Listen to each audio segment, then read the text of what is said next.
Hello friends, welcome to Munni vlogs. ఈరోజు మన video ఏంటంటే ఎంత నల్లగా అయినా మసి పట్టేసిన చిమ్నీని కూడా మన ఇంట్లో ఉండే ఇంగ్రీడియంట్స్తో చాలా క్లీన్గా చేసుకోవచ్చు. ఇక్కడ చూసారు కదా, మా చిమ్నీ అనేది ఎంత అలా గ్రీజ్ పట్టేసిందో.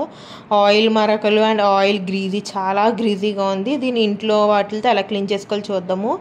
ఒక ప్లేట్ తీసుకోవాలి, అందులోకి హాట్ వాటర్ని యాడ్ చేసుకోవాలి. అందులోకి 2 teaspoon baking soda and 3 teaspoon lemon salt add చేసుకుని అందులోకి మనకి విమ్ లిక్విడ్ కానీ లేదు అంటే వీడియోలో చూపించిన లిక్విడ్ కానీ యాడ్ చేసుకోవాలి. నెక్స్ట్ అందులోకి టైడ్ లిక్విడ్ కానీ లేదు అంటే సర్ఫ్ కానీ యాడ్ చేసుకుని బాగా మిక్స్ చేసి ఈ ప్లేట్స్ అనేవి అందులో పెట్టేసి హాఫ్ అన్ అవర్ తర్వాత బ్రష్ ఇచ్చుకుని ఒకసారి మనకి మిక్స్ చేసుకోవాలి. హాఫ్ అన్ అవర్ అనేది సోక్ చేయాలి. సోక్ చేసిన తర్వాత వీడియోలో చూపించిన విధంగా పైన ఉన్న గ్రీజ్ ఆయిల్ మరకలన్నీ కూడా చాలా ఈజీగా అయితే వచ్చేస్తాయి. చూసారు కదా, మంచి క్లీన్ చేసుకోవాలి. బ్రష్తో ఇన్సైడ్ కట్ట గ్రీస్ చేసుకుంటే చూసారు కదా ఎంత మురికి వాటర్ అయితే వచ్చిందో.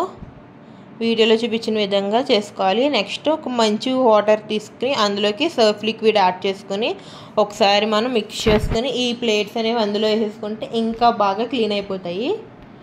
సో మనకి స్టీల్ పీచ్ కానీ నార్మల్ పీచ్ కానీ ఉంటే ఒకసారి మంచిగా రబ్ చేసేసుకుంటుమే. చూసారు కదా, చాలా క్లీన్గా 1 అవర్లో ఎలాంటి చిమ్నీ ప్లేట్స్ అయినా చాలా క్లీన్గా అయిపోతాయి. చూసారు కదా, వీడియోలో చూపించిన విధంగా ఎంత నీట్గా అయిపోయాయో. చాలా నీట్గా అయిపోతాయి. అండ్ అలాగే మనం పైన ఉన్న చిమ్నీని కూడా ఎలా క్లీన్ చేసుకోవాలో చూద్దాము. అందుకోసం నార్మల్ వాటర్ తీసుకొని అందులోకి సర్ఫ్ లిక్విడ్ యాడ్ చేసి 2 teaspoons lemon salt add చేసుకొని ఒక క్లాత్ తీసుకొని మంచిగా క్లీన్ చేసుకుంటున్నాయి. చూసారు కదా, ఎంతటి మరకలు ఎలాంటివి అయినా సరే ఈజీగా క్లీన్ అయిపోతాయి.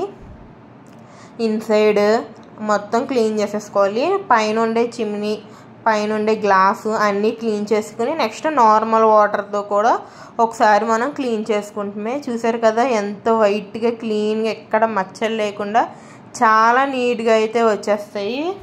వీడియోలో చూపించిన విధంగా మీరు 2 మంత్స్కి ఒకసారి చేసుకోవచ్చు. అండ్ ప్లేట్స్ కూడా ఫిక్స్ చేసేసుకుంటున్నాయి. బిఫోర్ ఆఫ్టర్ రిజల్ట్స్ అనేవి చాలా బాగా వస్తుంది. Please like, share and subscribe.